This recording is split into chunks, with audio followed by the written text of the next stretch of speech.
Okay, so we're live stream at the moment. So, good afternoon from Jakarta, human rights enthusiasts. So, how was your 2021? I hope it's doing good actually, or maybe fantastic. And I also hope that the human rights enthusiasts who are watching this webinar is in good health also. And for those who have met me before in the previous webinar, hi. We meet again in this year's last webinar for A3t, and those who haven't met me before, allow me to reintroduce myself. My name is Nadine Charani Salsabila, currently the Secretariat for Asia Alliance Against Torture, or for short A3t. Now, for those who haven't know what is A3t, what is actually the definition of A3t, why does this name keep popping up in Contrast's Instagram, Twitter, and also today YouTube channel? Well, human rights enthusiasts, Asia Alliance Against Torture, or A3t, is a collaborative movement from the CSOs in Asia to tackle human rights violations, especially for torture cases in the region, which is why we are also affiliated with Contrast, who are we using the YouTube channel at the moment, and other CSOs in Asia, such as Suara Malaysia, Advocacy Forum Nepal, Medical Action Group from the Philippines, Masum India, and many more. So I think that is all for the introduction for A3t. And we really hope to see each other soon, more often, human rights enthusiasts. Now, just go back to the topic. Today, I will be accompanied by two amazing speakers who will also recap with me for this year in regards to the human rights conditions in Asia. But before I call out to these amazing speakers, let me give you listeners a brief on what has been happening in 2021. So one thing for sure, 2021, you can just name it. It's wacky, it has been a nut job, you name it. And according to the Amnesty International also, there has been a large number of arbitrary arrests, abuse in detention, and physical abuse and assaults in 2019. And this number also increases in 2020, where the number of is given by the OHCSR that inequalities, systemic monitoring, and its wrestling with the shrinking of civic space, violence against women, discriminatory laws, and etc. kept increasing as well. Now, this year in 2021, it's not much different. But in fact, several issues such as violence against women, violence against human rights defenders, greatly increases as civil space shrink in certain aspects.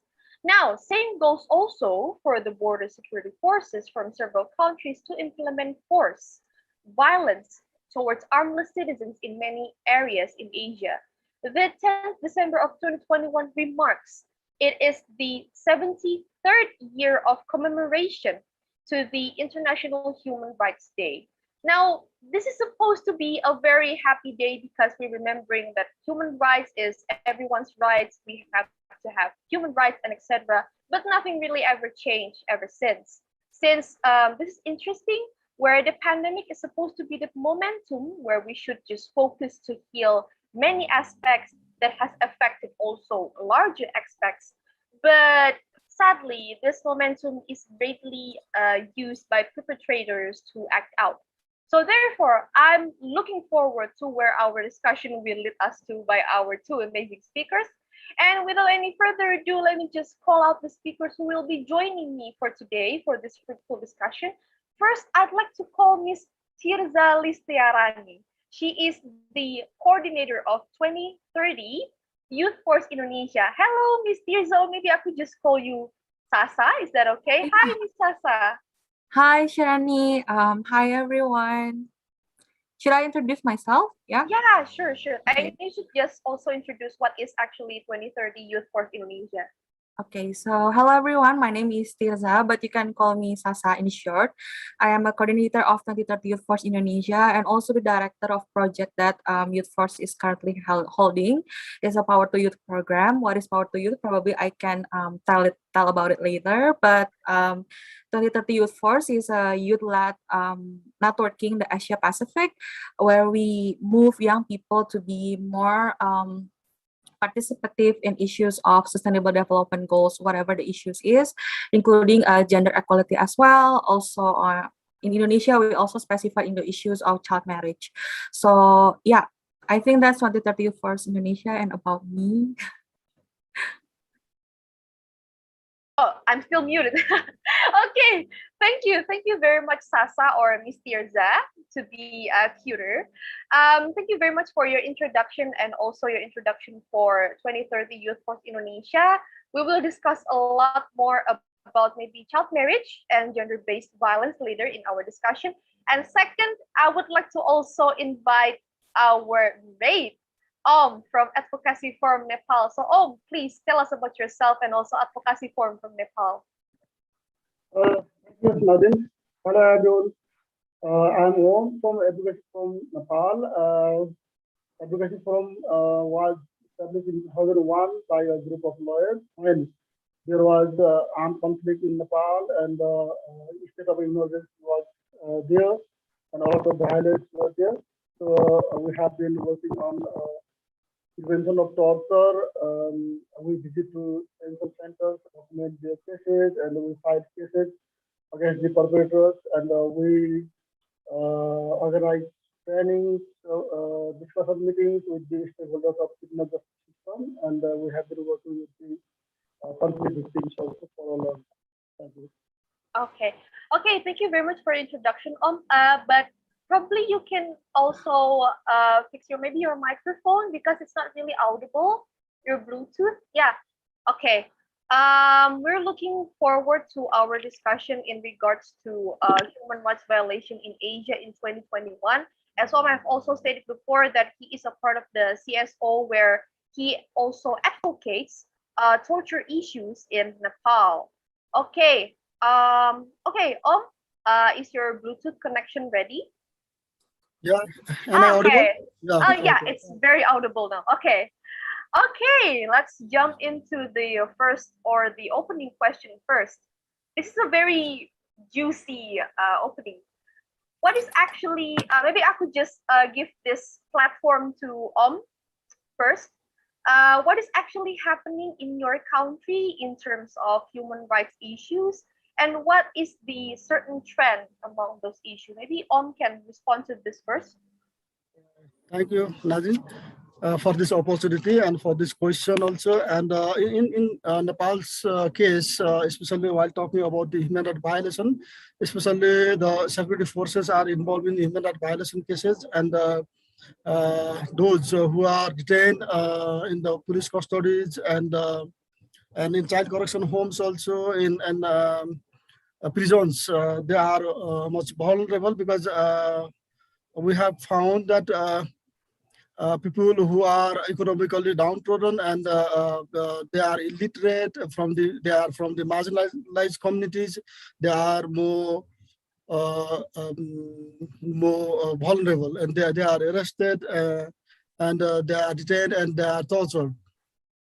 So in our experience, because we have been visiting to detention center for a long time, and we have been documenting their cases, and we produce data every day, every year on June 26. So our report shows that in 2002, there were like 54% people claim that they were tortured in police custody or security custody. So now, because we have filed several cases, like around 152 cases we have filed against the security forces, torture cases, and because of regular intervention, regular discussion meetings with the stakeholders of criminal justice system like judges, public prosecutors, defense lawyers, police officers, and the doctors, and it's more like gradually decreasing. So still around 20%, detainees claim that they are still tortured in police detention centers. So currently there are more cases of custodial death cases in Nepal, because in 2020, 2021 also we have documented around like 30 cases of custodial death. And in most of the cases, there are suspicious. There are some evidences of severe torture. But the problem is there. These cases are not, decreasing. Instead, it is increasing.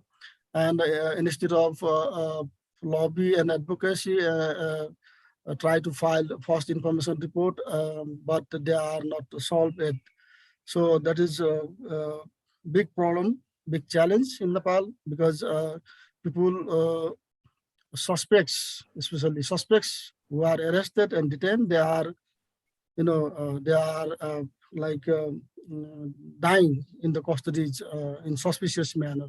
So torture is also increasing. So this is a big challenge at current in Nepal. Okay. Okay. Thank you. Thank you very much for your elaboration. Based on your data that you have stated before, it actually gave me several more questions. So maybe I could ask more to first before going to Miss Sasa. Okay, you have said before that the case of torture, such as the custodial killing and etc., has greatly increased. But what I really want to ask is that who is the specific vulnerable group there, and whatever happened to them after the case is being filed or reported? Does it have any, systematic on how to give the solution to the cases? Or okay, maybe can answer it first. Yeah, sure. Vulnerable people, especially in Tarai region, we see that many people are very poor, and those poor people are more suspects in the eyes of the security forces. Whatever happens, they are suspected, and they are arrested and detained without any evidences. And confession is very important for police, for investigation officers, and they try to extract confessions. So if if they are not involved in any crime, then how can they confess the crime? But investigation officers try to get confessions, and this is a big challenge for investigation. I mean, for criminal justice system in Nepal also, because courts are also entertaining the confessions obtained through torture. So these vulnerable people are even illegally arrested. They are sometimes there are some cases that they were arrested. They were like many people circled their houses, and they were their like during the conflict period, their doors were broken and they were beaten off, and even the children and old people were beaten off, and they were arrested, and they were not even given the reason of the arrest, and their family members were not even informed where they were taken after the arrest, and they were like thrown into the security vans, like they were thrown to the sacks. So that was the situation, and there is no access to lawyers in the police custody also. The police deny access, and deny access to the lawyers, to the family members also. We found that in several cases, family members were not given access to their relatives kept in the detention, and no one knows what is happening inside. So that is the situation. So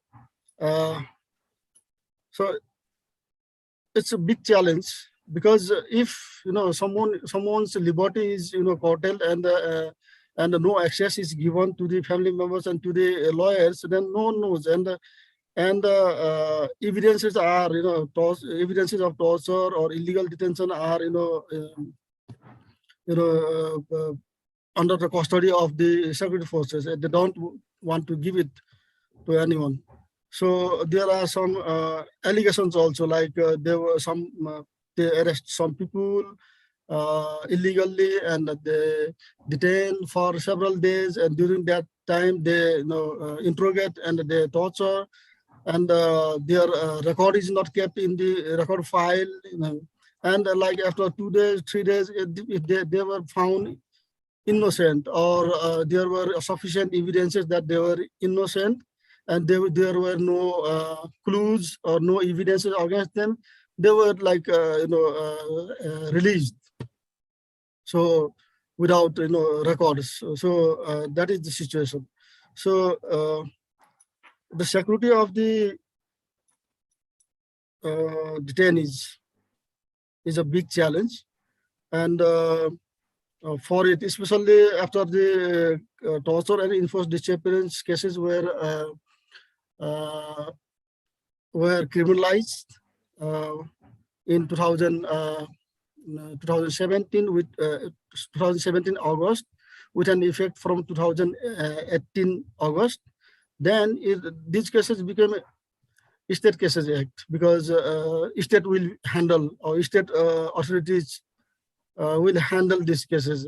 So after that, the government authorities have to take up these cases. But the challenge is that the public prosecutors do not go to detention centers on a regular basis, and those detainees do not have access to the public prosecutors. So there is no independent investigation mechanism also to monitor what is happening inside it, because the general public are not given access to the detention. Even the lawyers, human rights defenders, journalists are not given access to the detention, and there is no government institutions or mechanism to monitor the detention centers. So no one knows what is happening there. So this is big challenge, and because of this, many cases of torture and extrajudicial killings are happening, and no one is taking responsibility for it also, because they say generally people are found hanged in the toilet of detention center, and there are sufficient evidences of torture on them. But when the general when the state authorities are together, the join hands together, then how can we how can the very illiterate, poor detainees families access the justice? So earlier, before these cases were criminalized, earlier the human rights defenders or lawyers and the victims could file the cases at the court directly. But now, after it became State Cases Act, then police has to file, and the police, first information report has to file at the police authority. So generally, this is the same police stations, police office where torture took place, or extrajudicial killing, or custodial death happened. So when the victim's family members go with the first information report to register it in the same police station, then it's obviously there is a conflict of interest that police do not want to register it. And if the police do not want to register it, then next step is the victim can file the registration at the FIR at the public prosecutor's office. So public prosecutor's office has to write a letter to the police to register it and investigate it. But generally, in some cases, the public prosecutors have denied to write a letter or to accept that first information report and write a letter to the police. So both doors closed. So if both doors are closed, then there is no way out, no other door, except filing a writ at the court. So it takes a long time, and even in some cases, like court has ordered to register the first information report and investigate the case. But ultimately, it is the police which has to initiate investigations against their own police officers. So this is conflict of interest in this case. That is why false information reports are, or that the complaints are not registered and investigation is not done. So these cases that I mentioned earlier, that around 30 cases we have documented, even in a single case, there is no investigation. In some cases, there are orders by the court to investigate it. And in some cases, the public prosecutor has ordered or written a letter to the police office to register a false information report and investigate the case. But even in a single case, there is no investigation. That means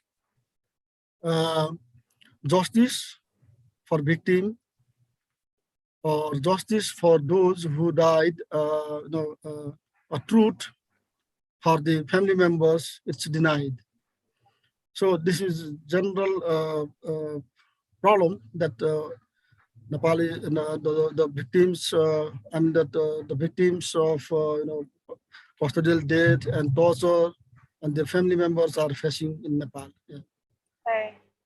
Wow. Okay. The elaboration given from can even be a report. Can even be written as a report for maybe the OHCSR or maybe the ASEAN itself, because it's very elaborative. And thank you very much, for your very, not also long, but also a very complete set of data on who are actually the vulnerable group, which were the poor people, and they do not only got custody by not given information first, and the family is also not given information, but they are also alleged to do certain things that they didn't actually do. So this is actually a lot of very many special, not just special, but also specific, and has also the same information given from India and also Bangladesh, where there are also many people and no age and gender are safe, which are women or girls and boys and men, and in certain ages, they are alleged to do certain things from the border security forces, and they are thrown to jail without any certain reasonings, without any rational reasoning. So thank you very much for bringing this up. Maybe we can just discuss further regarding this in the next question. So I will throw the platform next to Sasa or Ms. Tirza as the coordinator of 2030 Youth Force Indonesia. This is actually a very fresh perspective, listeners, since we are also listening this from a youth collaborative movement organization. So please, Sasa. Okay, thank you, Sharani. Probably also it's very interesting to hear from from human rights issues in the torture, also illegal detention. I think it's very interesting as well. But probably in this perspective of young people, also a person who lives in Indonesia, just like Sharani also lives in Indonesia. I think in my perspective, there are 3 issues that deserve highlight, because the title of this webinar is supposed to be Human Rights Rewind 2021. So probably I would like to give some highlights of 2021. I think the first issues that remains in Indonesia is human rights violation in the past. Probably the most famous case is a case of Munir Said Talib. If you guys ever heard about this case, I think it's very close to Contrast as well, because he's activist of Contrast. He was murdered 17 years ago when he's on the way to Amsterdam. He's also activist who is very vocal in issues of human rights, as well as advocating for the case in 97 and 98. We all know that his accused killer was freed from the off-rem mission, and then we also believe that the mastermind is not yet to be found. And we are kept a lot of activists were calling for the government to solve this problem, because it's been 17 years and there's no clear resolution to this problem. And also we are demanding from the government's promise on 2016 that the president is willing to solve this problem. Also, he even talked to his wife, promising that he will solve this case this case is remain unsolved until today. So I think that's one of the highlight in 2021, the case of human rights violation in the past.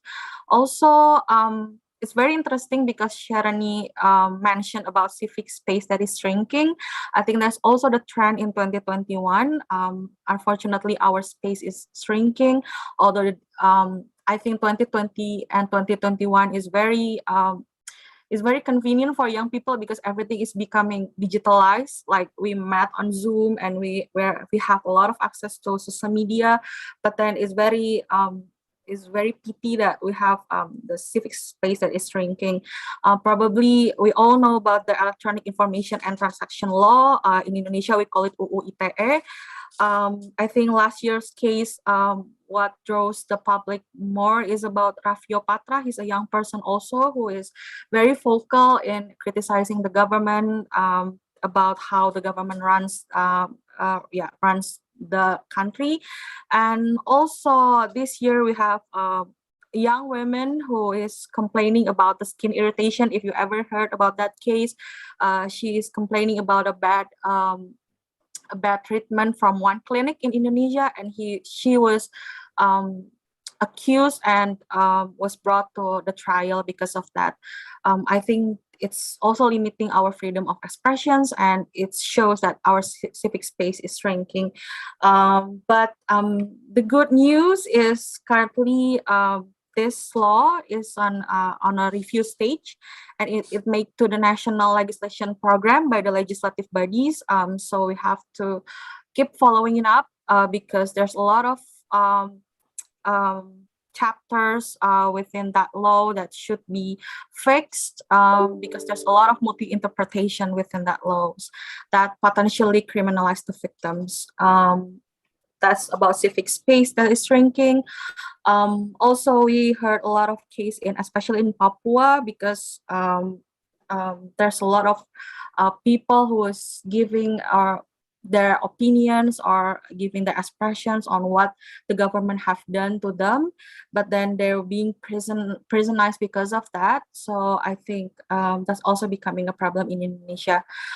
Also, the third one, I think this is the one that is very close to my heart. I think it's about women's rights. I always think that to live as human is very hard with all these human rights problems, but even it's become very worse if you are a woman. I think it's affects us a lot. I think this issues is very relevant since we just have our 16 days of activism just few days ago, and in Indonesia we're still struggling with RUU TPKS, or the Elimination of Sexual Violence Bill. That should become into legislative discussions on the 16th December, but it was postponed again for I don't know how many times. The first draft was submitted 5 years ago, and for 5 years we are still waiting for justice and rights for the survivors, especially because this bill is very important to ensure justice for the survivors, providing them protections, as well as minimizing the chance for them to be criminalized. So this still become a big issue in Indonesia on how we can protect women, especially the survivors of sexual violence. Also, not only sexual violence, but also women, especially young girls, they were not able to claim their rights to have future, for they are being pushed by the family and the society to have a child enforced marriage. That although we have the law in 2019, the law number 16, but there are still loopholes, especially on the marriage dispensations, that remains with unclear mechanism. So I think that's the highlights from Indonesia's side. And yeah, as an organization that works on child marriage issues, I think especially number 3 is very important about women's rights, to ensure that all women has their rights to speak out and to get protection as much as they need. Okay, yeah, thank you very much. I could just call you Sasa because Yeah. Sasa, Tirza. Sasa, it's okay. Okay, thank you very much, Sasa. Again, there is a very fresh perspective from the youth CSO, because it does not only revolve around the past human rights violation, what have you been mentioning before, and also the shrinking of civic space, which leads to also the violence against human rights offenders, and also the law. You have also mentioned the good news from that, so it makes me a bit happy from hearing all of the cases stated by two speakers today. Is that there is still a law that is on the way to be reviewed and to be fixed probably. And again, the downside is that the human rights violation in Papua and also Aceh is still going on and on till today. And also the violence against women and also child marriage. Okay, maybe I could just ask a bit revolving around your CSO, Sasa. So regarding maybe child marriage, because this is one of the mandate or one of the job description or one of the homework needs to be solved by the youth force Indonesia as of today. How is it actually still happening up until now? And where is the most highly risk place in Indonesia that is still has the high cases of child marriage in your perspective? Okay, thank you for the question. Well, basically, Indonesia is one of the country that has a high number of child marriage. In Power to Youth program, it's a program that I work on with Untitled Youth Force Indonesia. We work in three areas. It is West Java, East Java, and also West Nusa Tenggara. Basically, that are the three areas that has high number of child marriage. But I think probably some of us can relate with the situations about child marriage, but it's real, it's there, because in Indonesia we have a lot of culture and religious beliefs that we have to deal with. If we talk about human rights, it's always being clashed with local beliefs, and also with religious beliefs. So it's quite hard to work on these issues in Indonesia. But yeah, I think I am also talking about that child marriage is also considered as human rights because young girls actually should have the right to determine what they want to be, or what do they want to get married, or do they want to get their educations, and what they want to be in the future. So I think it also correlates with human rights. Okay, thank you very much, Sasa, for your answer. Maybe we could just move on to the next question, shall we, speakers? Okay, the next question is we're going to discuss a bit also. Human rights violation has been one of the issues that has been happening from time to time for many years, and starting from 10th December of 2021, as I mentioned before, it is the 730th birthday to commemorate the Human Rights Day, but actually the violations kept happening, numbers greatly increases, what have and Sasa said it before. So what is actually the main loophole that lets the issues keep happening? Maybe I could start from Sasa first, since the focus for Youth Force is child marriage and gender-based violence. Maybe I could start from there on why do these two cases kept happening in Indonesia? Okay, I think on my perspective, the government did not see this or human rights issues as their priority, especially during the pandemic. They always said that they become more focused on economic or health issues, and they tend to neglect human rights issues, which is very sad to hear, because the cases are actually increasing. For example, for violence against women in digital space, it increased from 126 cases in 2019 to 910 cases in 2020. So it's 7 times of it. So it's very, very high. And the number might increase as well in 2021 because we still live in digital space right now because of COVID. Also, the marriage dispensation cases increases by 3 times. So I think during the pandemic, issues of human rights, it's very increasing and thus needs the government's attentions and priority for that. Also, in my very own perspective, human rights issues will just be fulfilled when there are certain political agenda to be passed. I think that is the fact that we can't deny in Indonesia. For example, the passing of law about marriage in number 16 in 2019 is also happened because of there's a legislation era at that time. Also in 2016, we remember it's when Jokowi or the president is being re-elected again. That's why the issues of Munir is being brought back.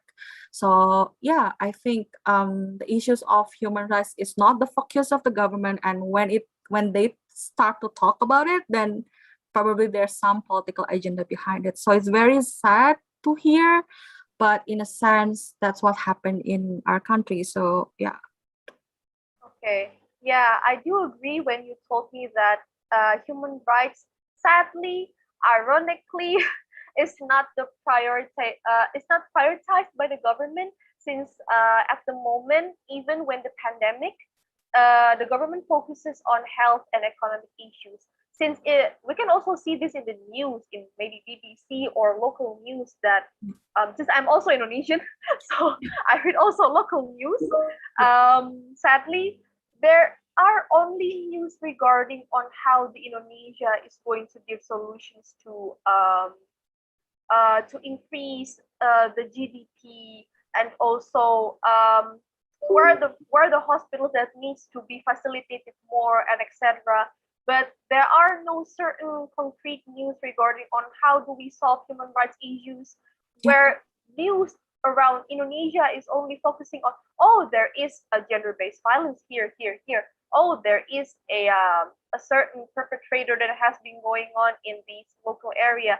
But there are no actually a highlight, maybe a headline where the government is intending to, etc. So I agree with you 1,000% probably that it is not it is not prioritized, but it should be prioritized. So there should be a political agenda to insert this agenda. So it is very funny on how we're supposed to be, inside the political agenda to gain what is to be our prioritization of rights. So thank you very much for this fresh perspective. Okay, maybe I could just move on to you have said it before in your report, which has been stated in the first question, that custodial killings and also arrests, arbitrary arrests, has been happening a lot in Nepal, where the government also closes doors, so there are no certain doors to be opened, even for the family members to access their family members who has been arrested. So this is very interesting, and the number also, hearing from you, it kept increasing from time to time, and the doors just kept closing really tight. So what is actually the loophole on why maybe the agents from your state love to arrest family members who are elite to do something, and why does this case kept increasing from time to time? Thank you for the question. There are a lot of things, reasons behind it. Okay. That sometimes it can be used as political weapon also, because for the opponents, maybe at the local level, maybe not at national level, but at local level, sometimes local leaders might use police force, to pressurize their opponents in some cases, or sometimes maybe police authority is also under pressure because of their performance evaluation could be bad if they don't solve the cases. So that could be one reason, because such kind of violations are increasing. And the main reasons for it is like institutional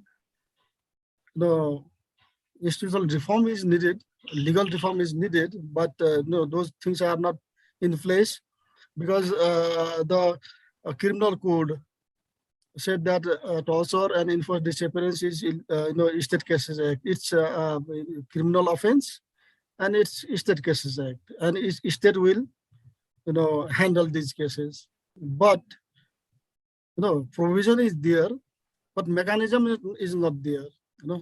So there needs sufficient, active or proactive mechanisms, easily accessible mechanisms. Otherwise, the such provisions faulty becomes faulty because these provisions, if the needy people cannot access these provisions or these facilities, then it's useless. And that if some officers are found guilty of inflicting torture or custodial death, then they can be punished severe punishment because like 5 years imprisonment, or in death cases like 20 years imprisonment. So because of that provision also, they try to push it back, so they try to control everything, even the evidences of torture and thing. So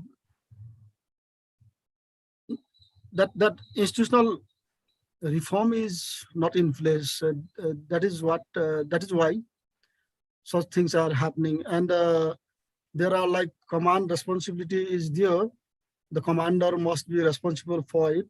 But if the command responsibility is there, the commander is obviously powerful person who can protect himself or herself, and by doing that protecting to juniors also.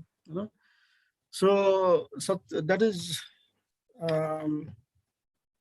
there, and that excessive use of force is also used in outside cases also, not in only detention. And in it also there is no proper law to govern the use of force to the security forces. So there are several cases of extrajudicial killings outside the detention also. So the main loopholes that I find is that system is not in place, and law is also not reformed. So such kind of malpractice or such kind of misuse of power are happening, and no one is punished yet.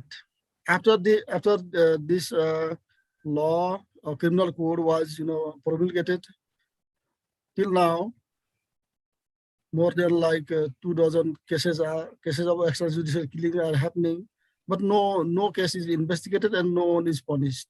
So that means that if there is no punishment, obviously there are encouragement to continue such incidents or cases or misuse of power.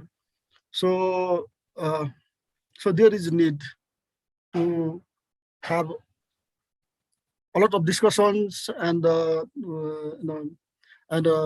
legal reforms and institutional reforms are most important needed things. And another thing is like Sasha said, sinking space. It's another thing that human rights defenders and human rights lawyers, they are not providing access, and they are under threat in some cases, especially women human rights defenders. Then obviously there is no monitoring, no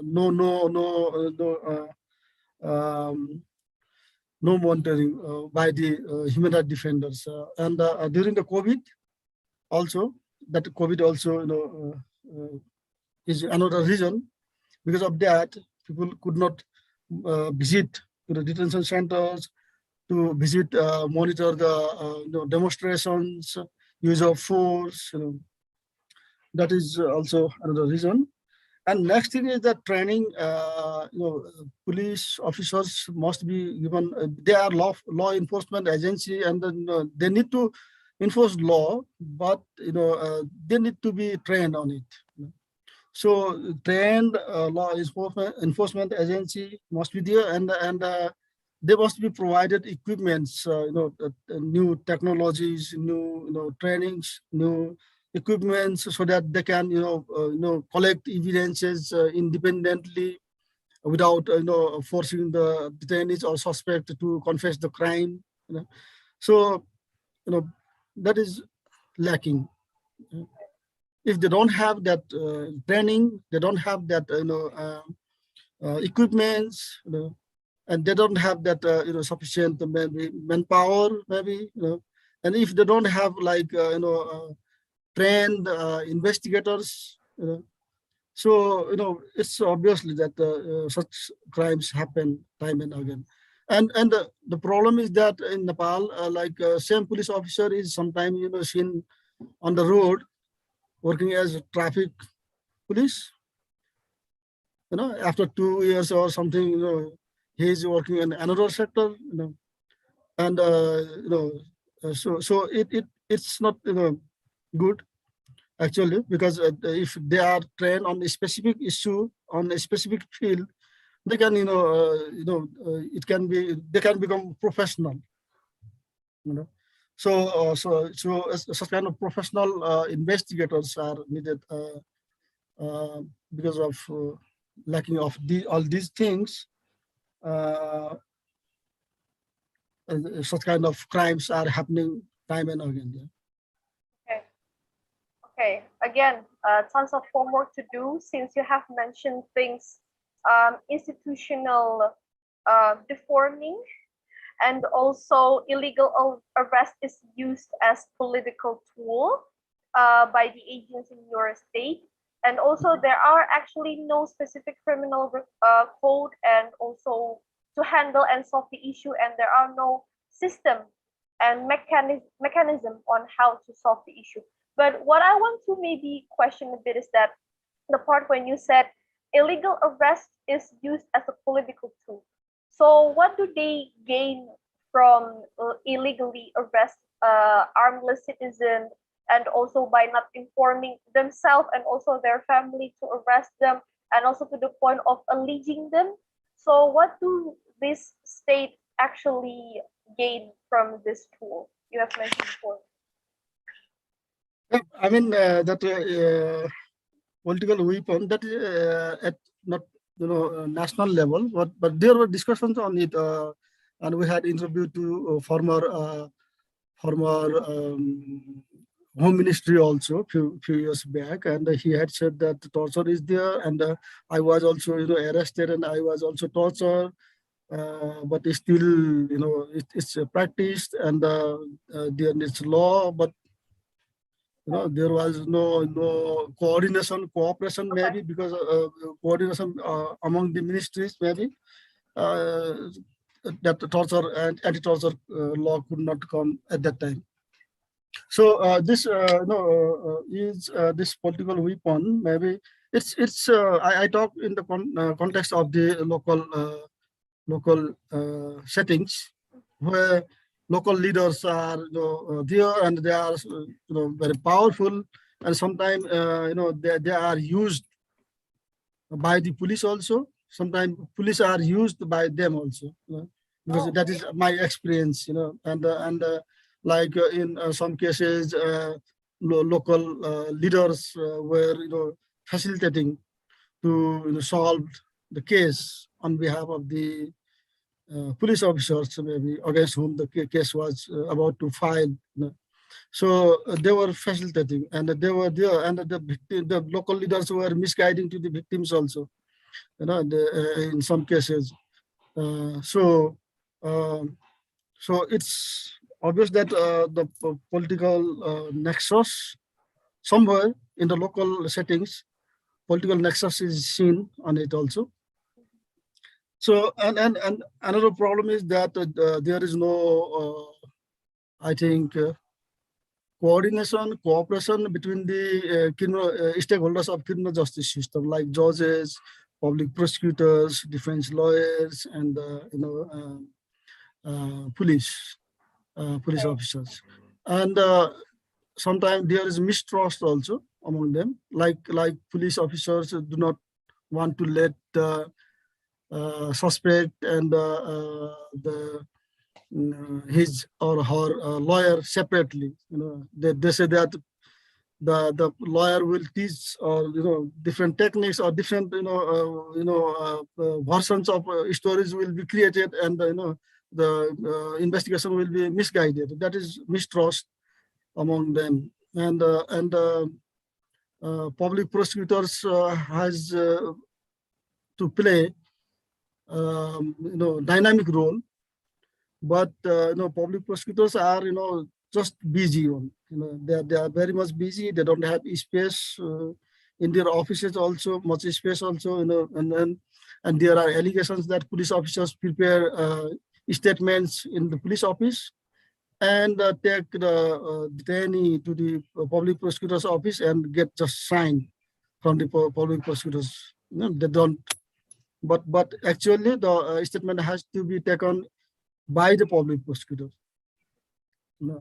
So there is no dynamic role by the public prosecutor. But, and now after the torture and enforced disappearance cases were criminalized, it's the role of the public prosecutor to visit to the detention centers, investigate the case, monitor it, and interview to the detainees, and inquire with the police officers what is happening, how it's going. So yeah, they need to play a dynamic role, but actually they don't have time. Actually, they don't go out even from their office, and they just their role is like in their office and in the court, but not outside that. So, but actually they have to be there in the police office also. They have to investigate the case there. They have to interview to the detainees, and they need to monitor. And they need to go and in the root causes of the.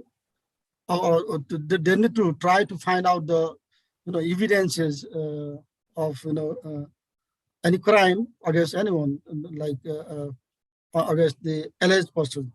So that kind of dynamic role is not there. And we have in our questionnaire while interviewing to the detainees, we have that question also, like did the judge ask you about the treatment in the police custody? And very few judges ask, earlier before we started it, even the judges didn't ask the detainees about it. But now some judges ask, how was you treated, or were you like tortured or ill-treated in the police custody or not? Now, even that single question can, give a big effect in prevention of torture. If judges, police will think that judges ask about torture in police detention centers, so that will discourage. So that is not happening properly. So this there is need for in-depth discussions among the stakeholders of criminal justice system, and find out the issues and the causes, and they need to move forward jointly. Thank you. Sure. Yeah, one thing that I can highlight, and it's also the same from what Sasa stated in her previous answer, is that transparency is zero to the citizens who are supposed to gain their rights from the protection of violence and etc. So this is also questionable since both Indonesia and also Nepal have not only signed but also ratified several international laws in regards to civic space and also the protection from torture, like the CAT, but is still implemented by the person in uniform. So these privileged groups are not really doing their job well, since they do not actually implement the human rights fulfillment, but they are deteriorating the human rights. So this is a very big challenge again for both Indonesia and Nepal, because I'm very sure that both countries have certain prioritizations in human rights, but because of this borrowing from statement door is not, or the gate is not open to the access of human rights fulfillments in certain aspects, so it is not possible yet to reach that certain condition. So it's actually very sad again, because human rights is something that we have achieved or gained from the very beginning that we are born.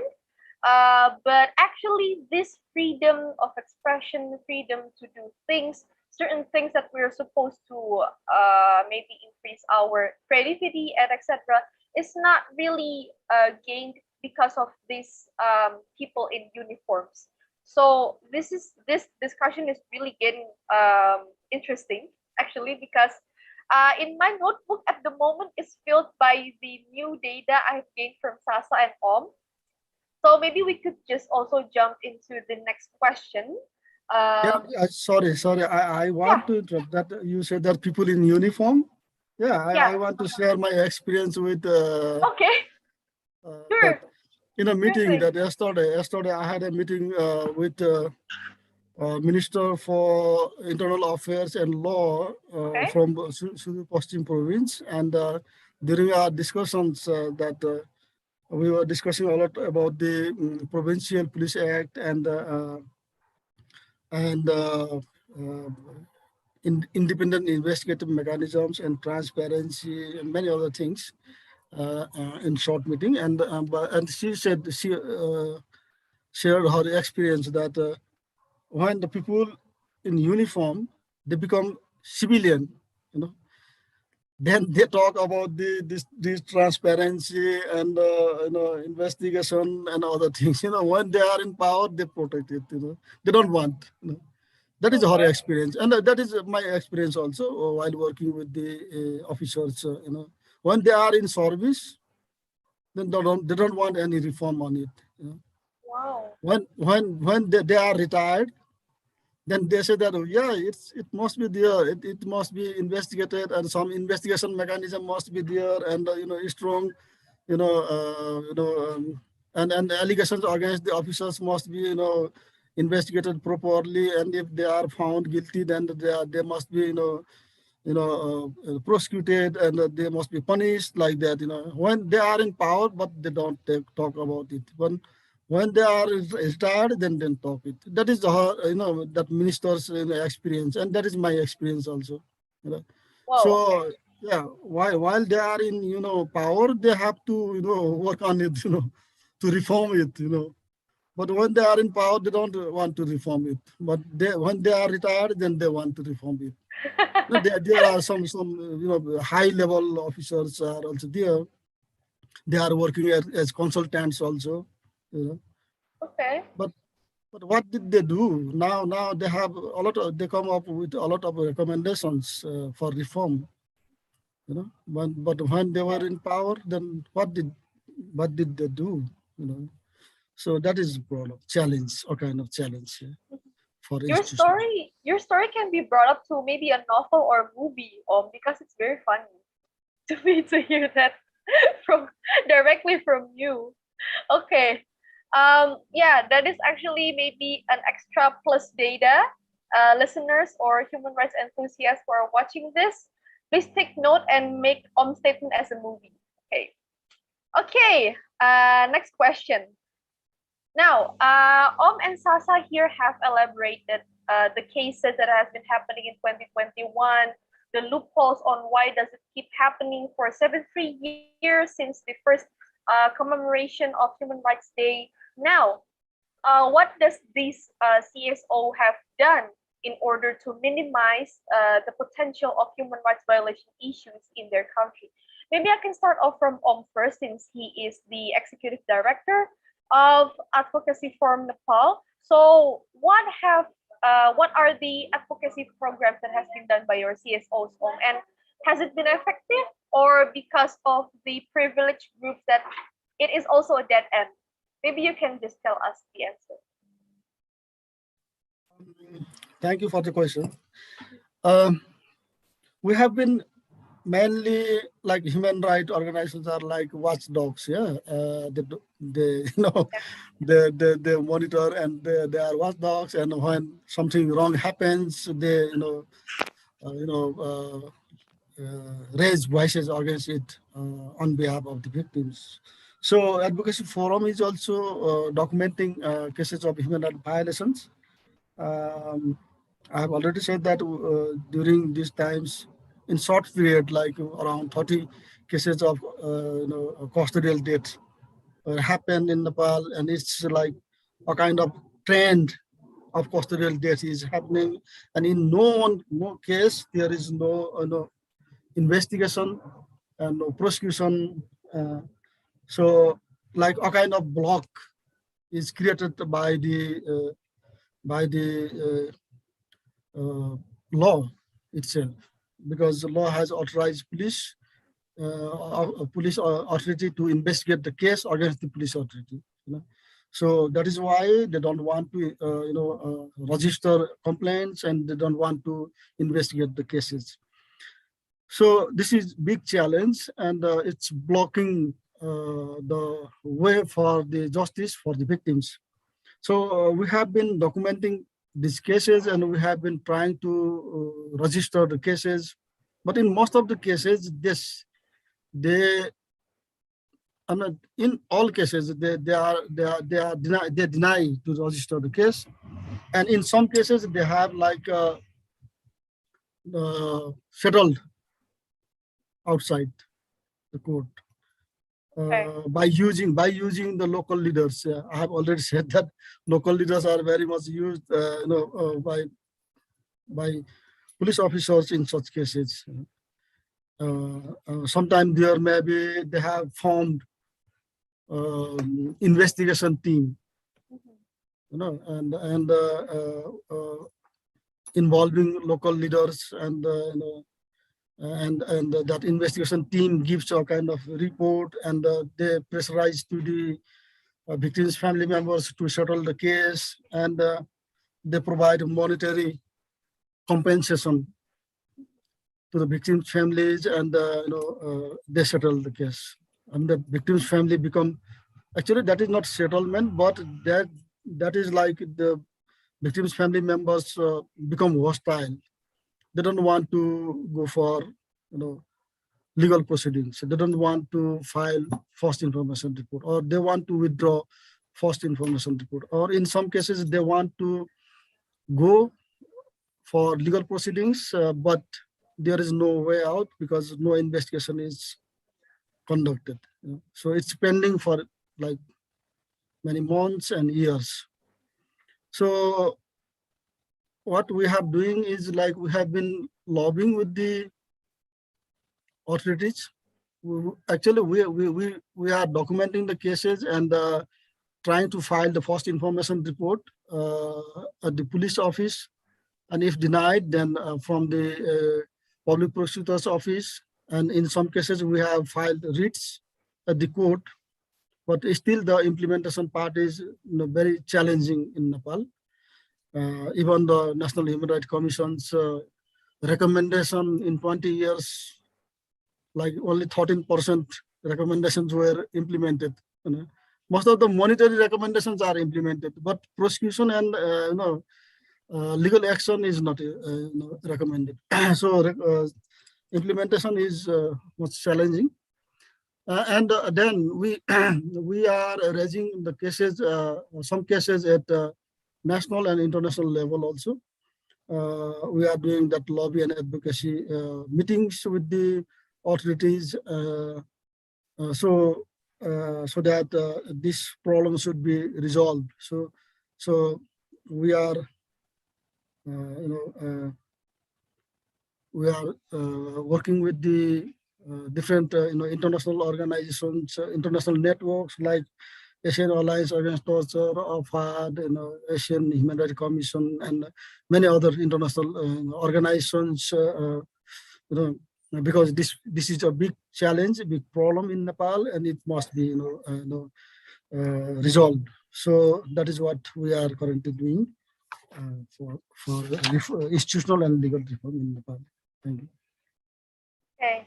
Yeah, great. It is very great to hear from the advocacy forum on what were the programs have been done to advocate the victims. Probably we can call the victims from the human rights violation, especially those who are arrested illegally by the police and also the government. But just a quick funny question, based on what your programs have implemented from your CSO on a scale of 100%. How much do you think that your CSO have solved the human rights violation cases in Nepal in 2021? How many cases, I mean, like there are cases like around 1 dozen of cases, of human rights violations that we have documented, and we have been trying to forward those cases, and it's legally challenged on those cases. And there are like many other cases from the conflict period also. They are pending before the court, and we have been trying to register first information report in all cases also on enforced disappearance cases that we 17 cases from around the Nepal. We tried to file at the police office because we have been arguing that enforced disappearance is a continuous crime. There should not be any statutory limitation for it. Like we have statutory limitation for different cases, but enforced disappearance, it's a continuous crime, and it must be registered. Okay. So yeah, that is what we have been doing in Nepal, like legally challenge the human rights violation cases, and there are some other CSOs also which are working on different issues like on women rights, child rights, and other issues, and we have been joining hands with them on those issues also. Okay. Okay, sure. Thank you. Thank you very much. Now I would like to throw the microphone to Sasa to answer the question on what has your CSO have been implementing through your programs in order to tackle human rights violations in Indonesia, or maybe just to focus on the child marriage and the gender-based violence cases in Indonesia. Okay, I was actually a little bit intimidated with what have done in Nepal. I think it's very great.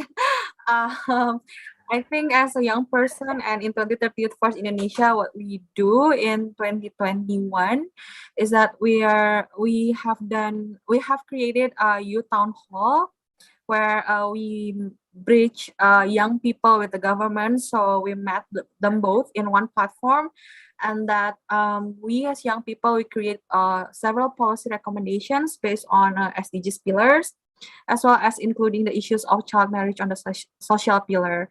So basically, it's a component of advocacy as well, right? So we do hearing with the government, but also on the other side, on the Power to Youth program, we are currently doing capacity building.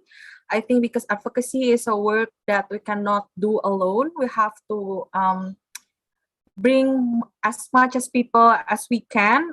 So that's why we are going to do a capacity building for young people so that they know their rights on the issues of child marriage and gender-based violence. Also that they have the knowledge and the rights of sexual and reproductive health as well. So yeah, we're actually this year we're planning on the model, and next year we're going to implement it.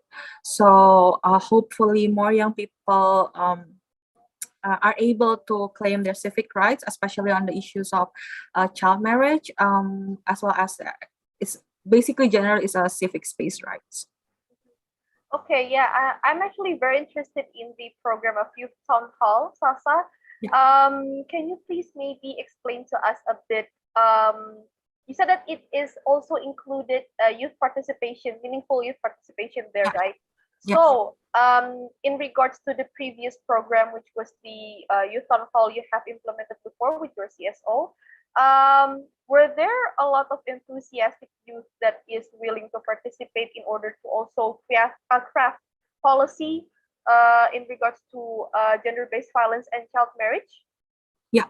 I think with a lot of access to digital, I think more people are more aware of the gender-based violence issues as well as child marriage issues, but probably they are lacking of the capacity and also the channel or the networking, and they don't know how to give their complaints or what is inside their mind to the government. So I think that is the space that we created. We created a space where young people are able to talk and give the recommendations to the governments. But I think the homeworks on our side is probably how these recommendations can become true. It's not only on the paper side, but also on the implementation side. So I think that's the homework after youth town hall that we have to do in 2030 first. Okay.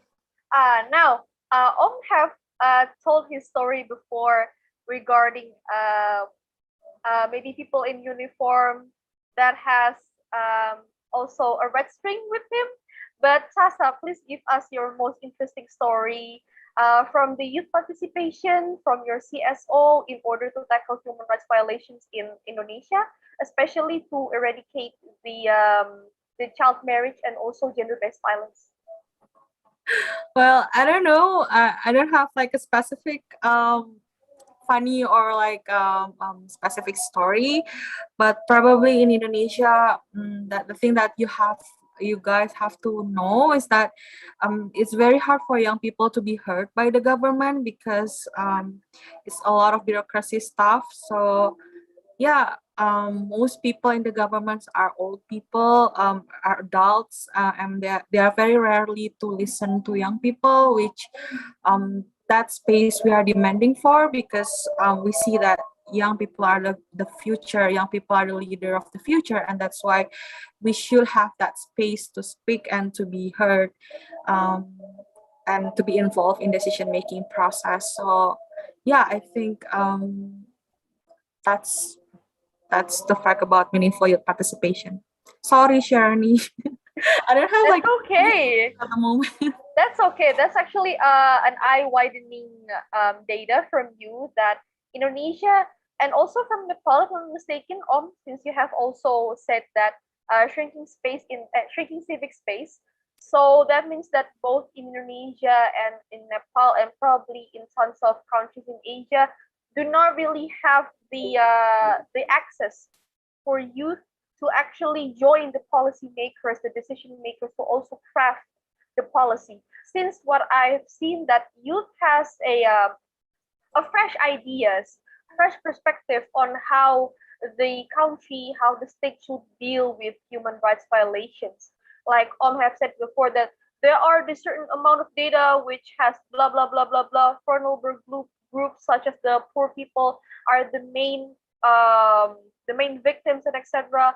But here the policymakers are only the people around the circles, so the problem is not really solved. So maybe if access is given also to the youth, maybe borrowing from Sasa's statement, meaningful youth participation, it can be a better solution to be implemented by the government on how do we actually see through the human rights issues and fulfillment in each country. So thank you very much for that elaboration, Sasa. Now, here comes the most interesting question. I want and Sasa to idealize themselves as the government. Imagine that and Sasa is the government from each country. Now, what is actually the ideal solution, or maybe the first step to eradicate or minimize the number of human rights cases in Asia? I would like to go to President Sasa first. Okay. I don't know if I have to stand on the government side, but probably I can. In my mind, what is needed to solve the problem, especially human rights issues in Asia, especially, is that first, the government should have the mind that human rights issue is also a priority, that our country is not only dependent on how well our economy is or how well our security is, but also how humanized the humans are. So I think that is very important. The government to realize and to take action on. Also this apply to Asia as well, I think, because if we talk about ASEAN, during my study in my international relations study, we always talk about ASEAN, and ASEAN always puts first more of the economic side instead of like the human rights side. I think that's also need to be improved, that we also have to think about how our human rights situation as well. So yeah, that's the first one. We have to change the mind that human rights is very important, and humanizing the citizen is very important as much as economics and also security. And then also the second one is that I think from our side as CSOs, we have to increase collaborations. I think that's very important, because if we talk about human rights, it's not only advocacy that we need, but also we need a collaboration to build the system, to fix the system, or even to do to give capacity buildings for some officers or some CSOs or for some communities that need to be capacitated, because I think especially in child marriage cases, some of the officers have a less capacity about it. They don't know about it. That's why they keep passing dispensation on marriage as well. So we need to give capacity building to them. For example, for the judges that decided on the dispensation of marriage. Also, we have to give capacity building for the young people, also for the leaders of the villages. So yeah, to solve the problem of human rights, it needs works from a lot of people, a lot of groups. It's not only the government, or it's not only CSOs, but also the people themselves. So I think, yeah, the first one is that to change the mind. We have to humanize people, because it's equally important as increasing our economy and security as well. And then the second one is to increase collaborations between the government, the CSOs, and also the people. Although on the other side, we also advocating to the government, but yeah, we also have to work with them anyway, because they are the one who have the right and the power to create policies. So that's on my perspective. Okay, thank you. Yeah, just one more quick question. From Youth Force is actually holding on to SDGs as the main pillar, as the main direction of how human rights is supposed to be fulfilled, right? Now, judging from your perspective, from the SDG number 5, because it is actually revolving around child marriage and gender-based violence, from Indonesia, how much have we actually reached the goal from the SDG number 5, from your perspective? I think there's definitely some improvements, but a lot of homeworks to be done, especially the one that I mentioned about the sexual violence law, bill. I think that's still a big homework for all of us, especially for the human rights defenders on the issues of women's rights. That's the biggest homework. And then also about child marriage, it still need a lot of work. So if I have to grade from 1 to 10, probably our progress is in 5 or 6 probably. But yeah, I think I'm very optimistic, and we all should be, that we can do this together with that 2 points that I have mentioned before. Okay, thank you very much, Sasa, for your answer. Now I will give the microphone to if you are to be the government of Nepal, what is the ideal solution or the first step in order to eradicate and minimize the number of human rights violations in your country? Thank you for the question.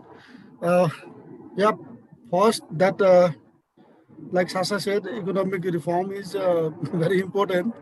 That is one thing.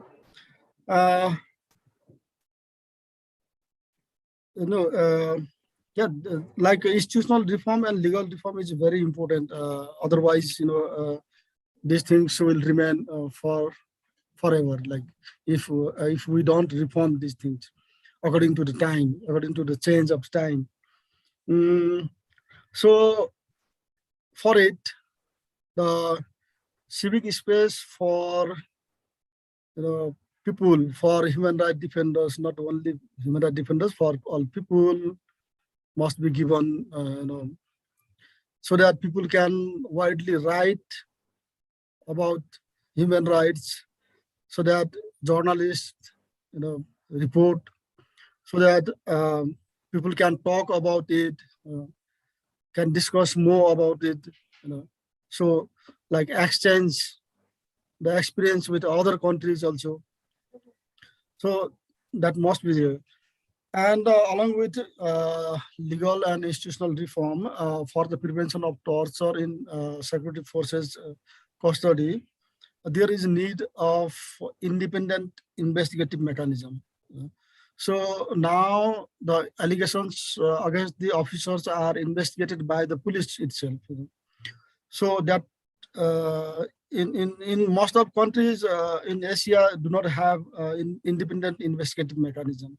So if that is there, then it can help to prevent torture in police detention center, custodial death and torture. And like that, optional protocol to Convention Against Torture, which is very important for formation of the national preventive mechanism. So the Asian governments need to ratify optional protocol on CAT and establish national preventive mechanism. So these mechanisms must be given enough power to monitor and to investigate such cases, and punish the perpetrator and provide recommendations for compensation to the victims' family members or victims, and could recommend for more reforms for the prevention. So so these mechanisms must be there. Otherwise, it can go. And if we see the situation, human rights situation in other countries also in South Asia, especially like in Bangladesh, Pakistan, in India also, the condition is not good, because civil society organizations are not given much leverage, and their right to freedom of expression is curtailed. So that these things are kept under the carpet. That is why the things do not come out, and it goes on. Though there are a lot of violence. So the more leverage is given for the civil society organizations to discuss, to monitor detention centers, and to organize programs, for discussions with the criminal stakeholders of criminal justice system. So if there is vibrant civil society organizations, then obviously the human right situation will improve. So that is my suggestion for Asian governments for prevention of torture, for protection and promotion of human rights in Asia. Thank you. Okay. Thank you very much, President Om and President Sasa, for their recommendation on what should be the several first steps actually in order to secure human rights and to fulfill human rights. Now, I would like to give the time also maybe to Om and Sasa to give a closing statement. Maybe I could start from Sasa first. Maybe you have a powerful closing statement in order to remind us on again why human rights violations should be remembered and should be solved as soon as possible in Indonesia. If you may, Salsa, you can go first. Yeah, I think human rights is what we are born with, and that we have to keep fighting for it, because we have it since the day we are born.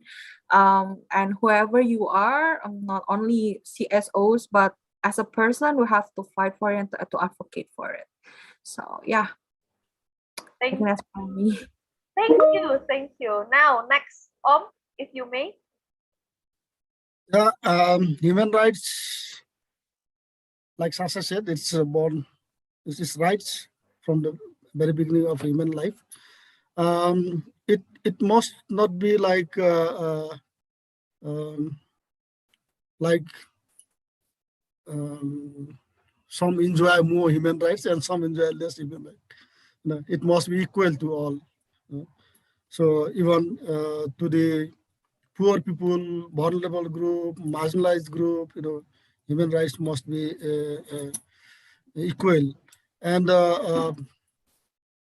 I think there must be like positive human rights for those marginalized groups, so that their rights, because they don't, marginalized people are mainly they don't have legal literacy, they don't have economic condition to fight against the perpetrators. So their rights must be protected by the government. Special focus must be given to the such people and such communities. Yeah.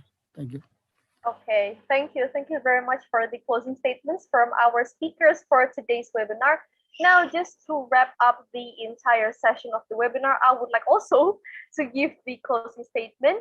Now, we have to also remember that again, this is the 17th year, 730th year of the Human Rights Day, but nothing really has changed. In fact, the number of cases and the variety of cases kept increasing and blooming, overflowing in Asia. From Indonesia's side, there is the shrinking space of human rights defenders and the freedom of expression from young people, and also the limited access for young people in order to craft the policy and to build the nation. And also Indonesia, from Sasa's side, have also mentioned the gender-based violence and also the child marriage that has been kept happening in Indonesia, but there are no certain mechanism to solve the case. And then from side, from the Nepal side, is that, whoa, again, a lot of homework needs to be done where the not just only extrajudicial killing and torture issue, but specifically also the arbitral arrests or the illegal arrest that has been happening in Nepal. Although this has been noted and has been recorded by OMS CSO, the Advocacy Forum, but again, without or the nihility or the mechanism and also the optional protocol to solve the case, it has not been really solved yet. So the vulnerable groups such as the poor people who are the main victims are still again detained, and they have not gained a fixed status on when should they be free, why are they detained, and etc. So here, based on the last question that I have gave to Sasa and the solutions should be done again. First, the basic is the ratification and for governments to also sign and ratify the optional protocol on CAT and other optional protocols in order to eradicate other variety forms of human rights violations, and then also to reveal the investigation mechanism on how the investigation should be dealt by the perpetrators, and also to give people and youth also chance to collaborate among CSOs and give capacity building to certain agents of government to give them more knowledge, not just the academic side, but also the field side on how to deal with the certain cases of human rights violation, the legal reformation, and also, again, this is maybe the quote I love, to humanize people as they are also equally important to economy and also health issues, both in Indonesia, in Nepal, and also around Asia. So, human rights enthusiasts, that is all we can wrap up for the human rights condition in Asia for 2021. We're really hoping to see you again and to invite speakers, more speakers from Asia to talk about human rights cases in Asia. So thank you very much, human rights enthusiasts, for participating in today's webinar through Contras's live stream YouTube channel, and see you again next year.